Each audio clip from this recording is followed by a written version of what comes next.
Exercise 5th का जो अपने पास विविध थी उसके क्वेश्चन कर रहे थे अपने 10 क्वेश्चन इसके कर लिए थे। क्वेश्चन नंबर 11 कर रहे हैं, जिसमें अपने पास के दो पार्ट में एडिशन में है, जोड़ में है, ठीक है, दोनों प्लस में लगा हुआ है।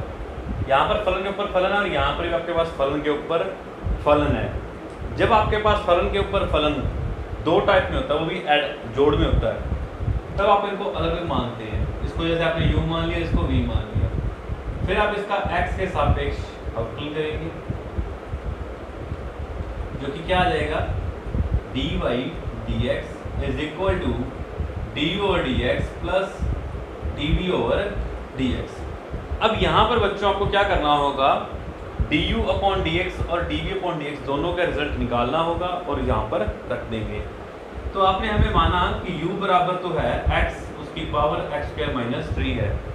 तो ये फलन के ऊपर फलन आ चुका है, तो हम इसमें log लेंगे, दोनों तरफ log लेने पर ये आ जाएगा log u, x square minus 3 आगे आ जाएगा गुणा में और आ जाएगा log x।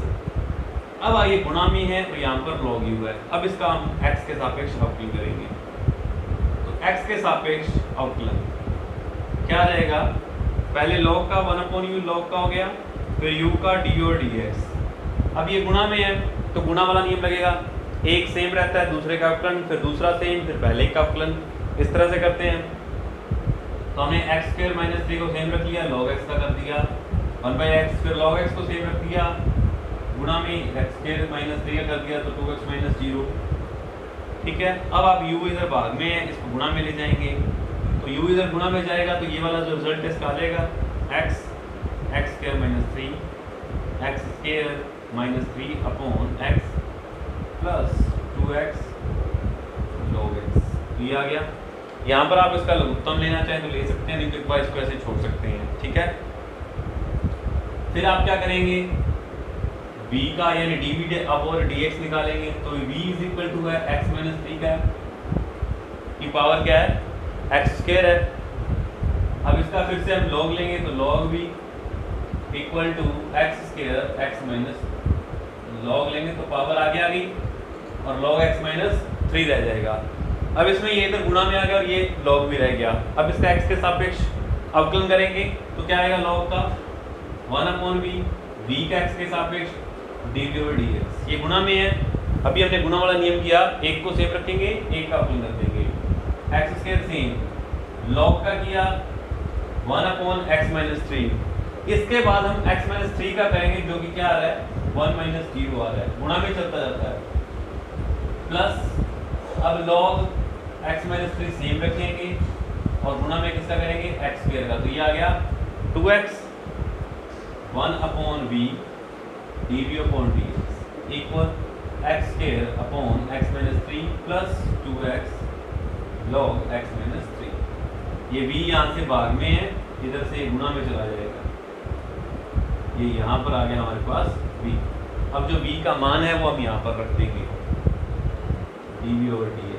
v का मान क्या है, x माइनस 3 का की पावर क्या है, होल x स्क्वायर है, गुणा में x square minus x square upon x minus 3 plus 2x log x minus 3 bracket close.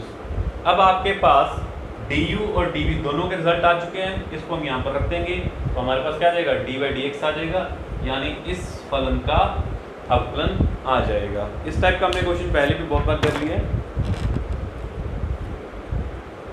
ये दोनों रिजल्ट आप यहाँ पर पुट करेंगे, ठीक है, मेरे पास स्पेस नहीं है अभी, ये आप करेंगे। ओके, नेक्स्ट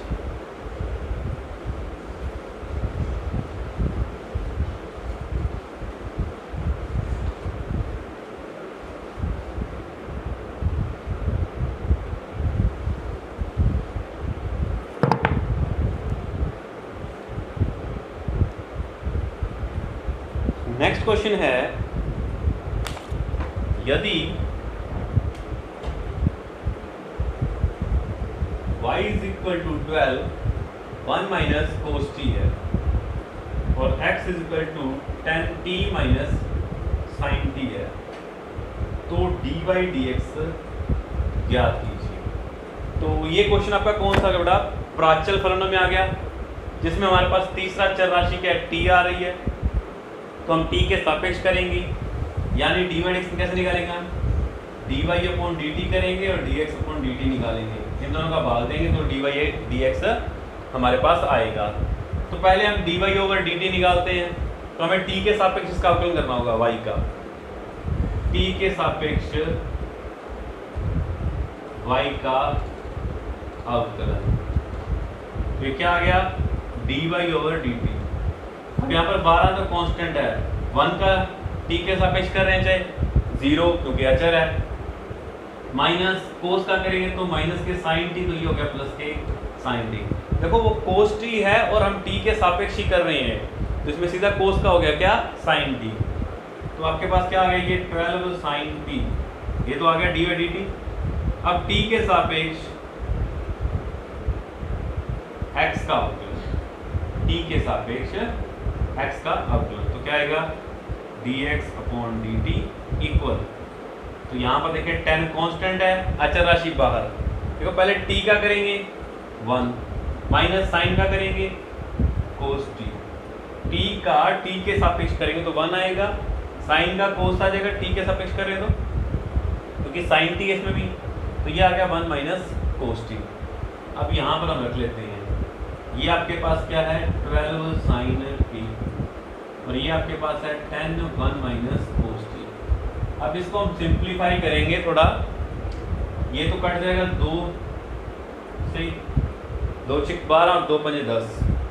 अब आपके पास देखो बेटा यहाँ पे 6/5 तो रहेगा, इस साइन टी को हम क्या लिख सकते हैं 2 sign T by 2 cos T by 2, और 1 माइनस कोस टी को क्या लिख सकते हैं हम 2 साइन स्क्वायर टी बाई 2, 2 से 2 कट जाएगा, एक साइन से ये साइन कट जाएगा, क्या रह गया 6 cos t upon 2 sign t upon 2, जो कि क्या बन जाता है हमारा, कोण समान है तो ये कोट बन जाएगा, कोस अपॉन साइन क्या होता है कोट होता है। तो ये हमारे पास फाइनली क्या आ गया, इसका डी बाई डी एक्स आ गया।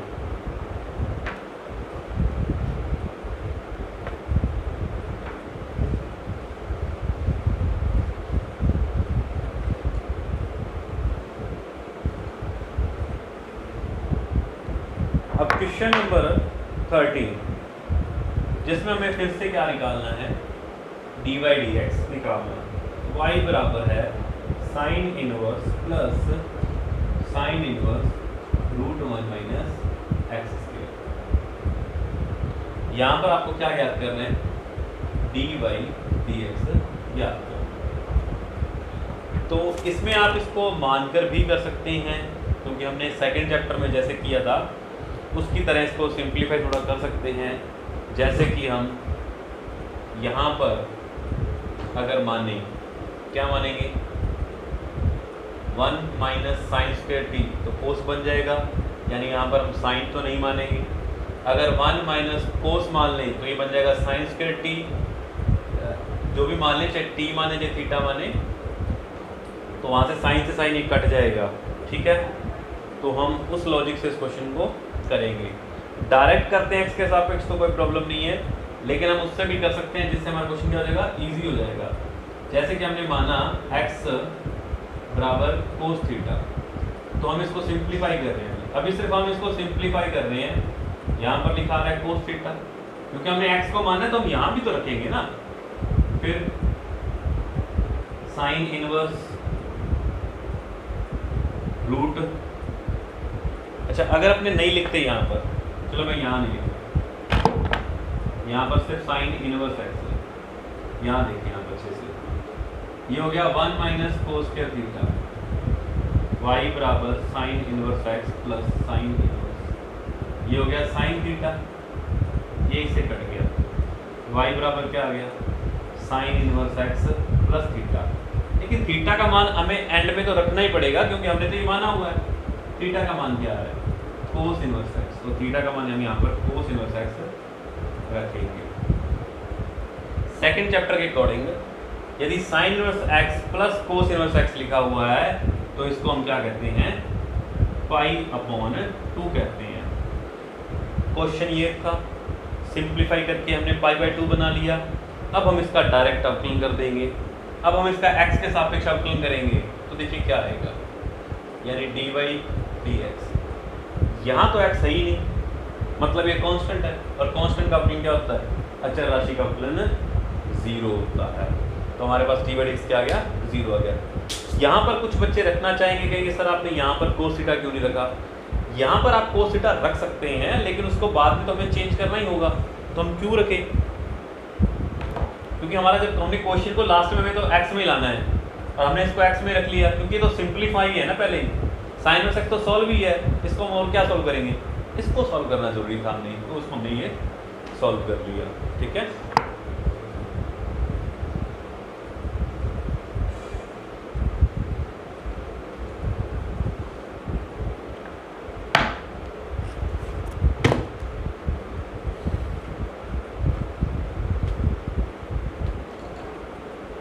क्वेश्चन नंबर 14,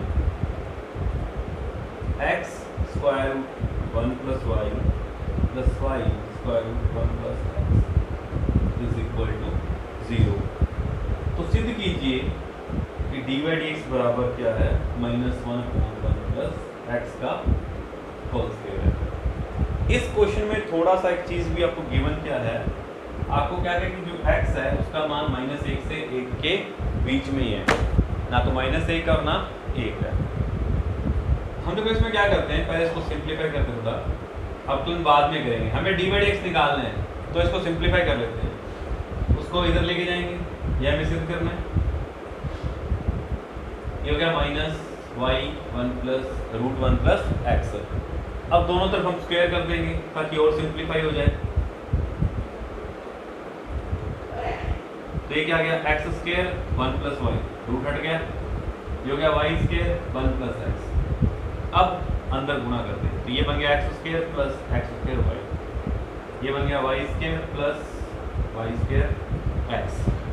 अब एक तरफ ले X square minus Y square plus X square Y minus Y square X is equal to 0। यहाँ पर ये बन रहा है X square minus Y square, तो इसको हम X minus Y X plus Y लिख सकते हैं। यहाँ से कॉमन आ रहा है एक्स वाई, तो क्या बचा, एक्स माइनस वाई आ गया। इस पूरे में से कॉमन क्या आ रहा है, एक्स माइनस वाई, तो क्या बच गया यहाँ पर, X plus Y plus X Y equal to 0। तो यहाँ पर हमारे पास क्या आ गया, ये आ गया।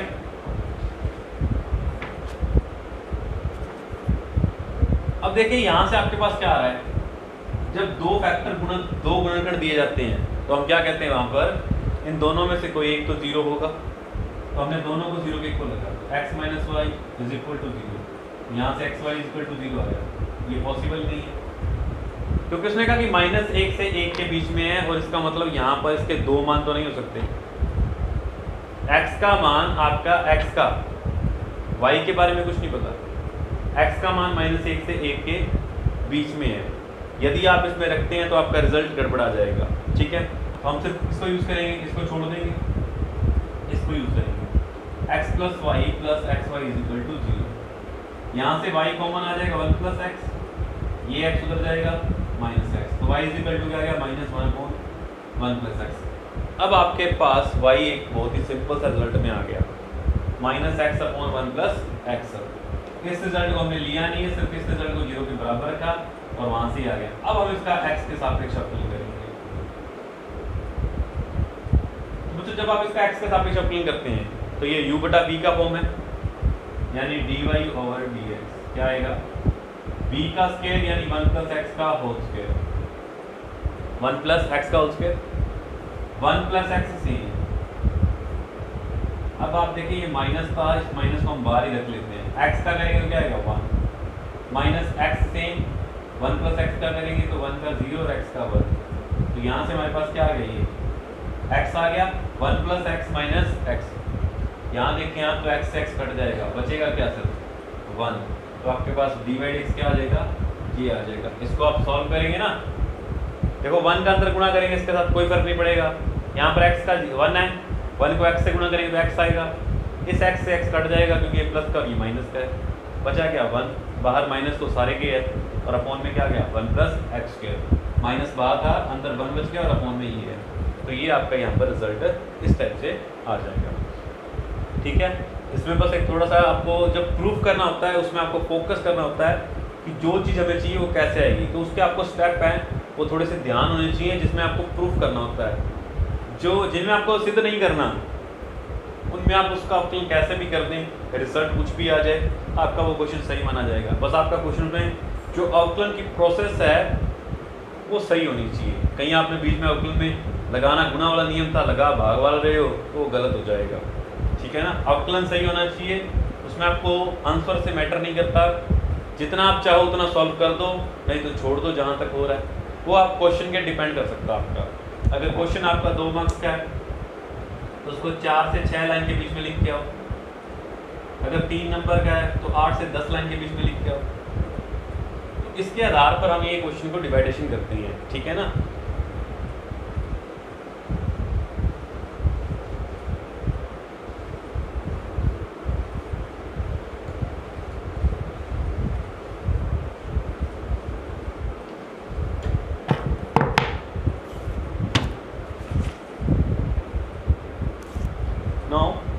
Question number 15, x minus a का whole square plus y minus B का whole square is equal to c square.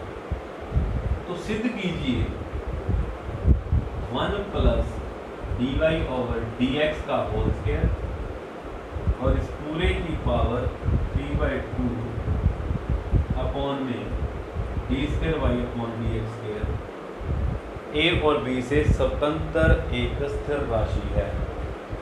इस क्वेश्चन में क्या कहा गया, ये आपको समीकरण दी गई, कहता सिद्ध करो कि इसका जो रिजल्ट आए, यानी इसमें आप डी वाई डी एक्स और D square Y D x square को रख कर सॉल्व करेंगे तो कहता कि ये ए और बी से स्वतंत्र आए, मतलब इसमें ए और बी नहीं आना चाहिए, ए और बी नहीं आना चाहिए। ए और बी अचर राशि है, ये आपकी इसमें नहीं आनी चाहिए। ये हमारे क्वेश्चन की डिमांड है। इसको जब सॉल्व करें, ठीक है, तो इसको सिद्ध करना हमें कैसे करेंगे। एक तो हमें डी वाई डी एक्स चाहिए, तो हम पहले वही निकालेंगे। इसका अवकलन करने लगते हैं, एक्स के सापेक्ष अवकलन।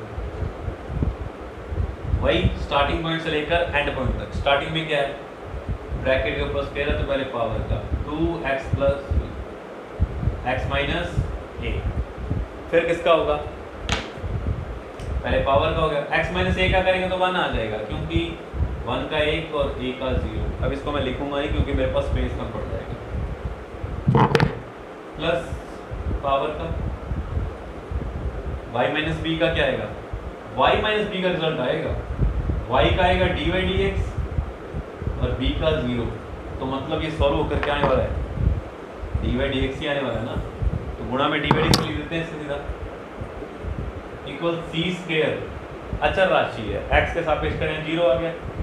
अब यहाँ से हम निकालेंगे डी वाई डी एक्स, क्या आ गया, ये उधर जाएगा, माइनस का हो गया, ये बाद में आ जाएगा, 2 से 2 वैसे कट जाएगा, क्या लिखेंगे x माइनस ए अपॉन वाई माइनस बी। इस माइनस को अंदर भेज सकते हो, एक बार पढ़ा है, अपने को प्रॉब्लम नहीं दे रहा इसलिए। अब हम इसका द्वितीय कोटि का अवकलन निकालेंगे, यानी D square Y upon D X है, यानी इसका दोबारा करेंगे। तो यहाँ पर एक तो माइनस पड़ा है बाहर पूरे के, इसको संभाल कर रखते हैं।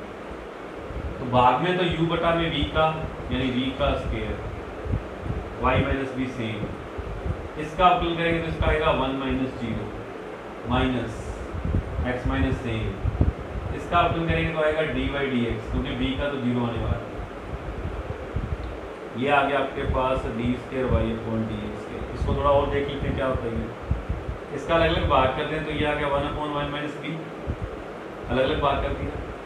यहाँ आ गया x minus a y minus B का होल स्क्वायर गुणा में डी वाई डी एक्स। तो हमारे पास ये बच गया। अगर इस माइनस का अंदर गुणा कर दें तो ये हो जाएगा माइनस का और ये हो जाएगा प्लस का, ये भी ठीक है। तो ये हमारे पास इसका फाइनल रिजल्ट आ गया। यहाँ पर हम डी वाई डी एक्स का मान जो है वो रख देते हैं, ठीक है, क्या पता उसका कुछ यूज़ हो जाए। नहीं रखना तो एक बार पढ़ा लेने दो, पर मेरा तो ख्याल है यही रख देते इसका। Minus one upon minus b plus x minus a y minus B का whole square. D by D x का मान आया था ये वाला, तो ये प्लस का था, ये हो गया माइनस का, इसका हो गया स्क्वायर और इसका हो गया क्यूब। तो ये आपके पास आ गया D square Y upon D x square का रिजल्ट। इन दोनों मानों को हम यहाँ इसके अंदर रखेंगे। अब यहाँ पे देखिए कैसे रखते हैं, one plus D by D x का होल स्क्वायर, तो इसका स्क्वायर करेंगे तो क्या आ जाएगा, एक्स माइनस ए का होल स्क्वायर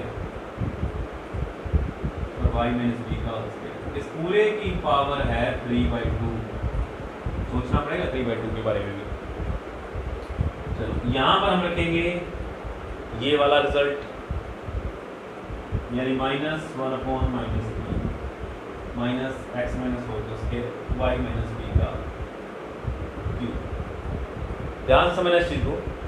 यहाँ आप एलसीएम लेते हैं, लघुत्तम लेंगे तो ये बन जाएगा वाई माइनस बी का whole square plus x minus a का होल स्क्वायर और भाग में इसके आ गया वाई माइनस बी का होल स्क्वायर, और इस पूरे की पावर क्या है 3/2 है।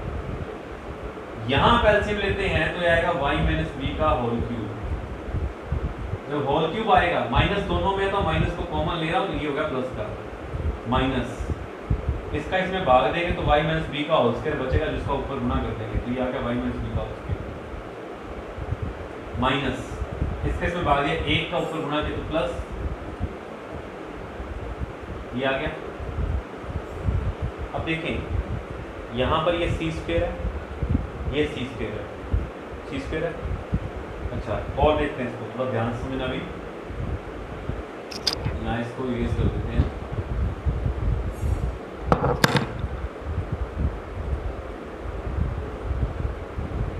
सी स्क्वायर की पावर 3/2 और y माइनस बी की पावर, ये इस पूरे की पावर समझ, स्क्वायर से स्क्वायर कट जाएगी तो दोनों के ऊपर क्या आएगा, c cube y minus b cube. इसके भाग में भी है, ये तो ऊपर वाले को लिखा है, इसके भाग में ये भी तो पड़ा है, ये भी सी स्क्वायर है, ये आ गया माइनस का सी स्क्वायर और भाग में आ गया ये y माइनस बी का होल क्यूब। तो ये इसके भाग में भी आएगा माइनस सी स्क्वायर माइनस वाई बी का होल क्यूब। ये इससे कट गया, सी स्क्वायर इससे कट जाएगा तो बचेगा क्या, माइनस का सी। क्वेश्चन क्या कह रहा था, कहता उसको जब सॉल्व करेंगे किसको, 1 plus D by D x का होल स्क्वायर उसकी पावर 3/2 अपॉन में D square Y upon D x square. जब इसको सॉल्व करेंगे तो ये ए और बी से स्वतंत्र आना चाहिए। क्या माइनस का सी आया, ए और बी आया, नहीं आया, तो ये आपका क्या होगा, इसमें सिद्ध हो गया। इसमें अब ए सी, सिर्फ सी आ रहा है, ए और बी से स्वतंत्र है, इसमें ए और बी खत्म हो चुका है, इसमें ए और बी निकल चुका है, अब सी आ चुका है, तो मतलब ये ए बी से स्वतंत्र है। ठीक है, यही हमें इसमें सिद्ध करना था। पहले हमने क्या निकाला, इसमें डी बाई डी एक्स, फिर हमने D square Y upon D X निकाला, दोनों की वैल्यू हमने इसमें रख दी। वहाँ पर हमने देखा, यहाँ पर इसका लघुत्तम लिया, यहाँ पर इसका भी लघुत्तम लिया, यहाँ पर ये सी स्क्वायर बन रहा था और नीचे भी ये सी स्क्वायर बन रहा था, उसके बाद उसको सॉल्व किया तो आपके पास ये रिजल्ट आ गया। ठीक है।